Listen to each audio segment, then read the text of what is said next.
Greetings, ladies. Holley and Hello. Jennifer. I'm so excited to have both of you here today. We've been talking about this for a few months now. So, the topic of courage and resiliency is what we're going to share in terms of our thoughts on it and our experience around it. Maybe you can start by, Holley, maybe you could start by telling us a little bit about your group, your organization. Sure. So we are the Daring Venture, and so my name is Holly O'Hanlon and Jenny Peterson. And then we also have a third partner, Molly Peterson. She's just not with us today. But our mission is to transform leaders from the inside out. So we work with a lot of leaders within organizations to really find their inner strength, their courage. One of the things we say often is dare greatly.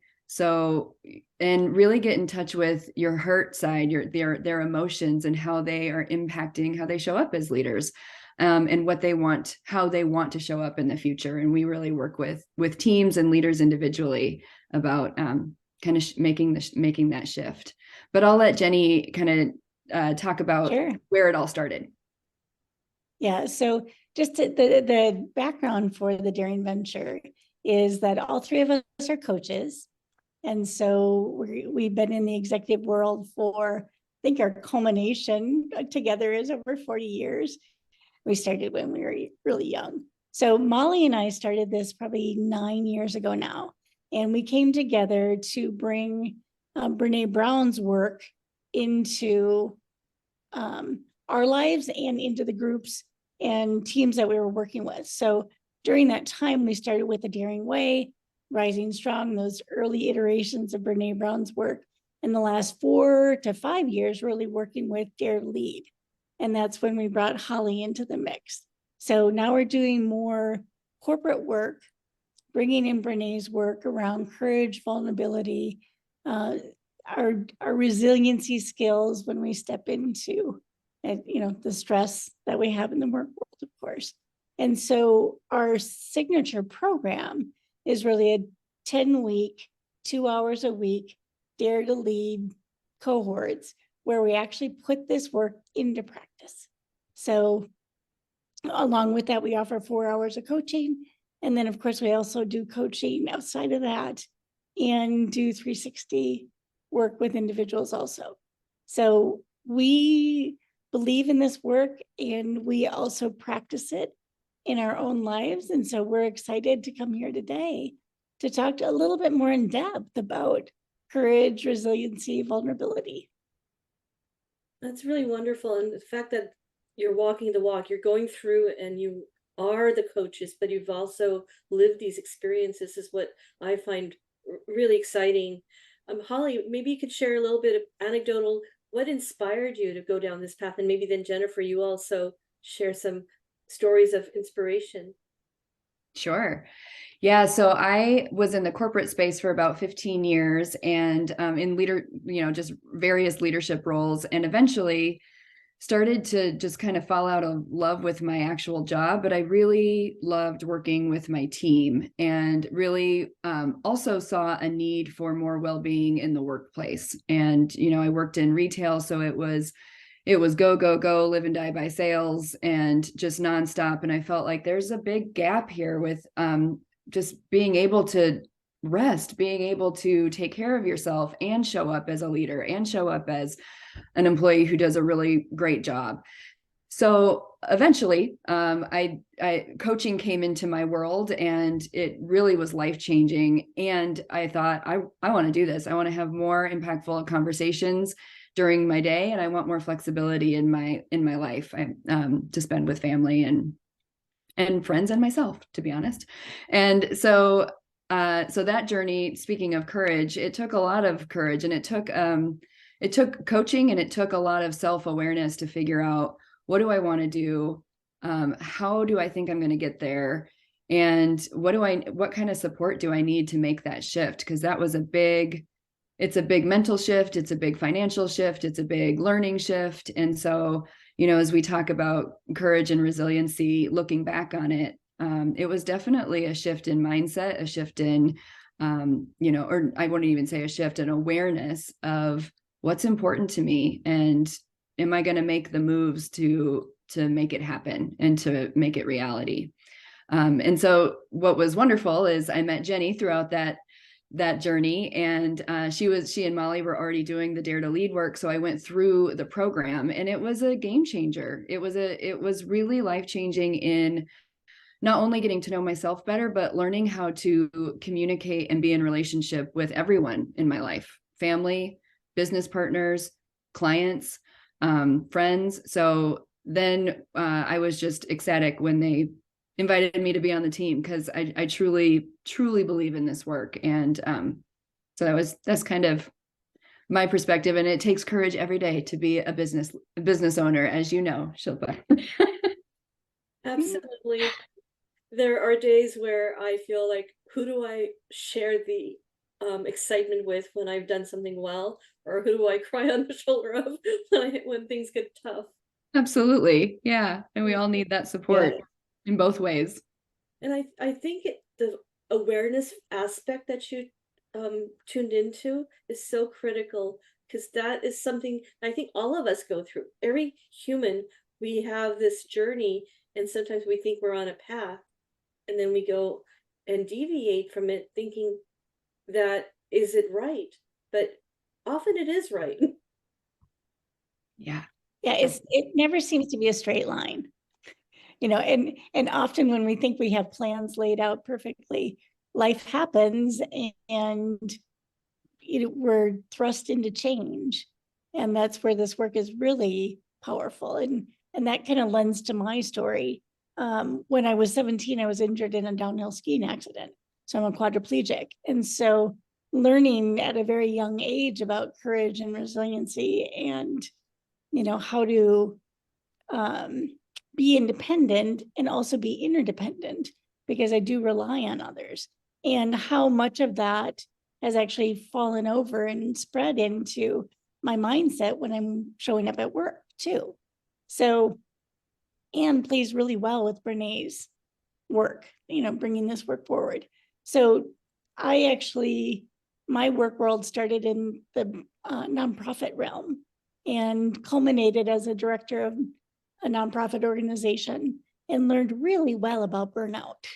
So I did not have healthy boundaries, did not, it was 24/7, something I was very passionate about, and I burned out. And so left there, became an artist, went back to school, and then found coaching. And in 2006, I became certified. And that started the journey into doing this internal work. How do we start with self? Like Holley was saying, that internal awareness about, what do I want? What is my calling? How do I want to show up in the world? What gifts am I bringing?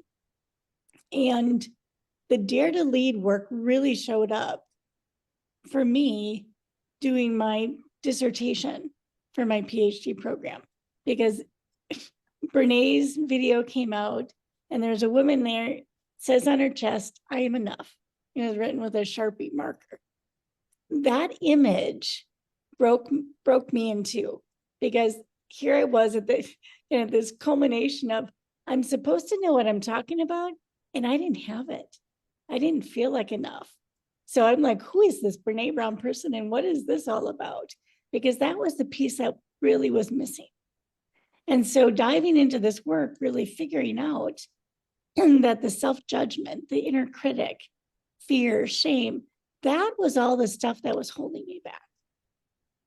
And so applying that work in this realm, bringing it forward, doing my own self-awareness, helping others on that journey. Because like we know, it's not a straight line. No, it's definitely one of those things that you don't know unless you've been through the process of the struggle. And I wish this type of coaching was accessible when I was in corporate, because I certainly needed it. And that thing, am I enough? Well, I didn't think I was enough. I think there was something at the time in my head of the unworthiness, like, well, I'm not worthy of that promotion. I'm not worthy of X, Y, and Z. Absolutely. Yeah, and unfortunately, we find that a lot in our Western culture here about this striving for, is it striving for greatness or is it striving for perfection? And we know from the work that there is a difference between that. The perfection side is more based in shame, and it's more based in, am I enough by what other people think? So it's externally motivated. And the striving for greatness, which we all have here, definitely in spades with the three of us, is internally motivated. I want to do big things in the world. I want to do great things. And we get caught between the two because both are very important. We can't really function well in life without both of them. But which one are we actually giving more buoyancy to, more energy to? And if we can do the internally motivated, that we're perfectly imperfect, messy people, and we want to do great things, then we can speak up for ourselves. Then we can feel like we're enough. Yes, absolutely. And it takes a long time, at least for myself speaking, to reprogram yourself, to understand that are these old patterns that were there maybe from my culture or childhood, or what I call the corporate wounds. Yeah, Yeah, we're all shaped by that. absolutely. Yeah. Yeah. And when I was thinking about courage and mindset, what came to me was that we all have our habitual ways of showing up based on just what you said, Shilpa, just, how we were raised, the people that were around us, our belief systems, our society. Then we get into the workplace. And so those are kind of that autopilot, how we show up for approval and for survival, for acceptance, for all of those really ingrained feelings and desires. And so when we can start to step back and say, wait, some of this is not working for me. I am not feeling great about any of this. Then we start to be more intentional and like we've been talking about, raising our awareness of, what do I want? What are those inner critic thoughts that are holding me back or making me feel burnt out or making me act like I am, and, maybe striving for perfection and not serving me? And then I felt like when I was thinking about courage and mindset, courage is really intentional, right? It's not our autopilot all the time.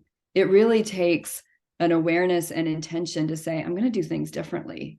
And it may feel uncomfortable and messy, but I'm going to step into this because it aligns with my values, or it is my heart's calling, or, it's in service of the life I want to lead and the person who I want to be with myself and with others. So I think it just takes courage really takes that intentional aspect to it. Yeah, when I think of intention, is you set the intention. It could be one or more. It comes from a desire, a place deep within. And it's almost like, I think it was like when you meditate, there's a candle. You need to be able to be aware that I've lit this candle. I'm going to focus on it. And then that energy is going to take you far and far. Beautiful. And I would say it's in small ways every day. This is where I think we can have these lofty goals and we can get discouraged, like it's not happening fast enough. Or with social media, we see other people succeeding, and then our inner critic jumps in and says, see, you didn't do that and you're not doing that. And we start to compare and we start to judge. And if you go into a very dark room and you light a little teeny birthday candle, that flame will illuminate the room. So when we think about just this tiny candle, what's one small step today that we can do that's courageous or brave with that intention? And we do that every day. this incremental, it's the law of incremental smallness or something like that. There's some technical name for it. And we can actually do great things. So there is an analogy of these little ants building an anthill, one tiny grain of sand at a time. And they build these incredible monstrosities of an anthill. Again, one little piece of sand by now, and of course, there's many of them contributing to it. And we would say that social support is necessary for humans to do well. So to be a courageous person also involves having support, having allies, having people that you can turn to for that. And that's where Holley, Molly, and I together, we say together we're fearless. We can do hard things. We can step in it together because we have each other's backs. And that is so profound. I mean, just everything you said, I was like, got goosebumps. I'm like, yeah, the comparison. I've done that. Just this week, I was like aware that social media event is going on in San Diego, and I see all my friends here. I'm like, why am I not there? Absolutely. Yeah. And now the resiliency part of it is also the fact that these tools allow you to access the ability, I think, to be more resilient, just to be ability to talk to another woman who's going through these things, or the metaphors that you use that gave me the idea that she gets it, she gets me. Well, and so resiliency is really our ability to bounce back, because we know we're going to fail. We know things are going to be hard. That is just a part of life. So the resiliency is, how do I pick myself back up? And again, that's where social support can be so helpful, because when we can talk to each other, we find out we're not the only one, and that comparison is normal. So. And I would add, we were talking about those small steps that we take that are courageous, even though sometimes we feel like they have to be big sweeping changes. And I would say the other thing that really helps with resiliency is recognizing those steps, because they can happen so quickly or so under the radar. And we often don't take time to think about, what have we done? What have our wins been? How far have we come? Because we're often in the either the present in comparison, or the future. What haven't I done yet? Or what do I still need to do? And there's a beautiful practice of savoring and celebrating that can really help us not only recognize what we've already done, give us motivation to keep doing that, but it can also give us that resilience to bounce back when things don't work out, because that happens. You put yourself out there and something didn't happen, or I've had clients be like, I'm not going to pick you, I'm going to pick a different coach, or this proposal doesn't get accepted, and that feels terrible. And if we continue to recognize all the things that are working, it helps us keep moving forward and come from a place of more stability, more sufficiency, versus that scarcity and inner critic kind of shooting on ourselves a lot. And positive psychology actually really supports this idea of savoring and gratitude and, finding joy. So it's really been proven that when we can have that self-compassion, when we can go to that place of self-care, when we can go to the place of, today what I did was good, and I'll do more tomorrow, we actually fill our tank more so than if by the end of the day we go, oh, look at all the things I didn't do. Mm-hmm. To-do list is long. And I just look at that as job security. There's still more to do. There always will be. These are very valuable insights. And I go through this introspection on my own, but knowing, like you've mentioned, having a social group within, and especially with women. I don't know do you tailor only to women, or is it men and women? It's both. We do. Yeah, it's a mixture. I think young women, if they had these tools, again, I'm speaking for myself, but again, at a very young age, then I think it programs you differently to how to show up each day. Absolutely. I think about that too. Having nieces that are in their 20s, I just think, man, some of the stuff that's accessible and available now, or even just in the general narrative about well-being and social support and not having to do everything on your own, is really important and really powerful if we can embrace it and allow it for the next generation. It would be huge. Yeah. And Holly, I even want to mention that you've talked about your daughters talking about growth and fixed mindset. I mean, that's Right. amazing. We didn't have that as kids. Yeah. And normalizing emotions and talking about them. That's Yeah. courageous in itself in our culture. And again, we're I talking joke that I got a PhD in emotions because my family didn't do it well. We're in, Minnesota, and we're Scandinavian background. And the joke is that, he loved her so much he almost told her, so that's, it's, we just didn't talk emotions. And so I learned, being a very emotional, empathic person, I learned to stuff all that stuff as a kid. And now as an adult, actually stepping into and going, oh my gosh, this is such important data to be a very successful, happy human being. You need to work with your emotions. and absolutely, that's interesting. You should segue there because in the beginning, before I hit record, I talked about mindset, yet my approach to mindset is more holistic because I also factor in what is often a taboo word called spirituality or mindfulness or now energy work. Because the more you trap in those emotions, that energy gets blocked and it manifests in different ways physically. Mm-hmm. Oh, for sure. I'm going to let Jenny 100%. take this one. She's the Yeah, emotions this expert. right. Yeah, this is my passion. So, emotions, all it is energy and motion.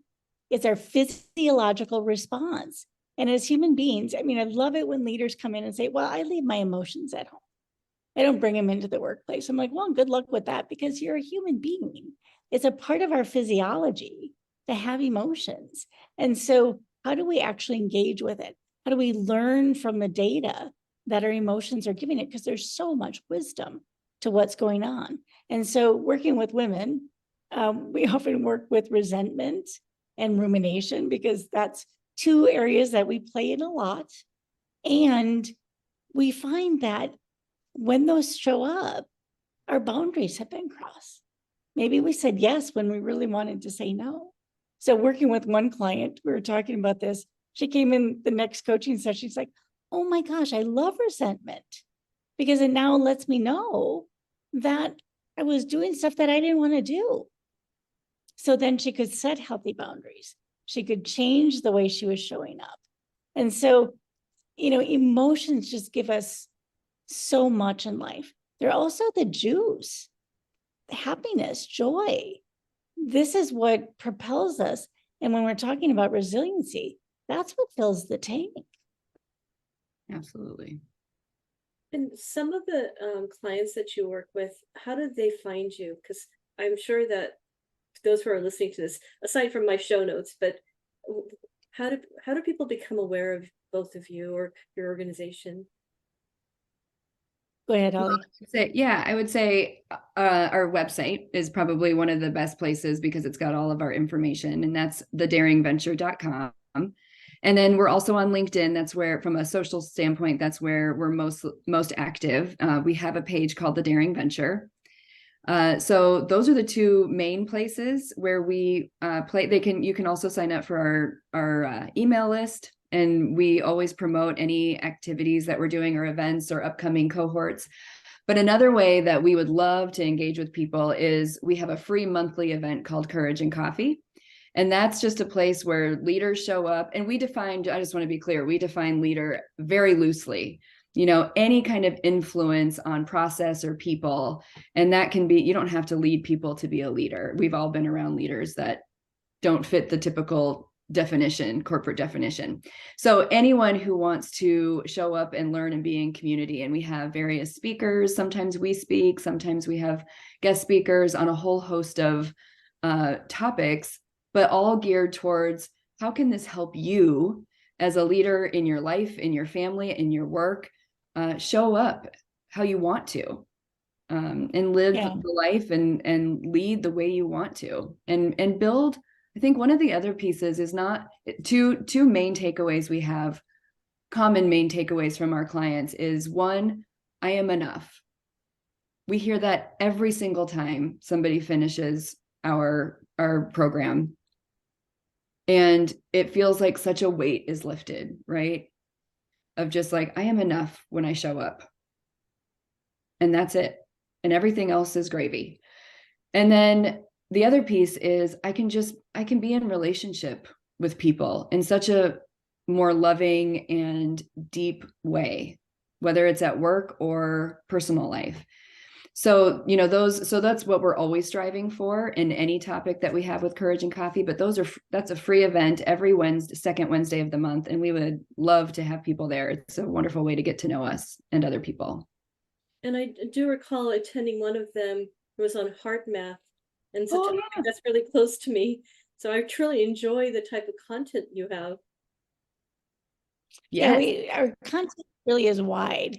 And so we like to bring in a lot of different, kind of topics, because again, we're coming from the place of holistic, as humans, as individuals, we are whole. And how do we bring all of us to wherever we're going? Because it makes life so much easier when I can bring my values, my spirituality, my energy, my emotions, all of me to where I'm going. Then we don't have to be a chameleon. We don't have to keep shape shifting to try to be, okay, where am I showing up today? And how do I, do I look right? It's like, no, you're one being and you're whole. And then we can feel like we're enough because we can trust that we're standing our sacred ground. And not striving to be accepted constantly. Right. Right. Yeah.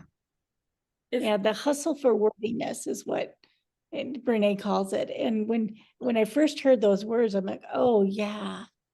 And it's so exhausting to be in that hustle. Your program sounds so fascinating to me. I can't wait to share it in the show notes. Anything you'd like to say to your younger self, both of you, that you've gone through your program? I just want to thank my younger self. She took on a lot, at 17 with my injury and stuff. And, definitely did the best she could with what she had. And she was doing a lot of these skills and came to it with a lot of heart. So, a lot of the things that were shut down at that point are opening and are much more expansive. So I just want to thank her for her tenacity. She was sassy. She was really sassy and stubborn. And those were really good qualities at that point. Not, probably not at the time, but I look back at it now and go, wow, that was good. That was good.